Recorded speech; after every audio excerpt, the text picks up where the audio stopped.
Alright, so this is the first major snowstorm. Oh my god. Of 2010, or the winter 2010-2011. It's my puppy playing in the snowdrifts. It's her first snowstorm ever. It's pretty crazy out here. She looks really weird against the snow. She looks yellow. And I'm sick. I've been this way for like a week. But yeah, so we're supposed to get like a good foot or so. There's drifts everywhere. We're in a what do you call it? A hazard state right now. I guess Georgia got like 20 inches for the first time in 100 years. But I'm in Rhode Island. And yeah.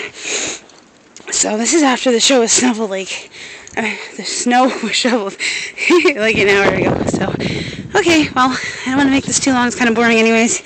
But the pup seems to like the snow, so I'll make a good video of her playing tomorrow. Peace and love. Merry Christmas.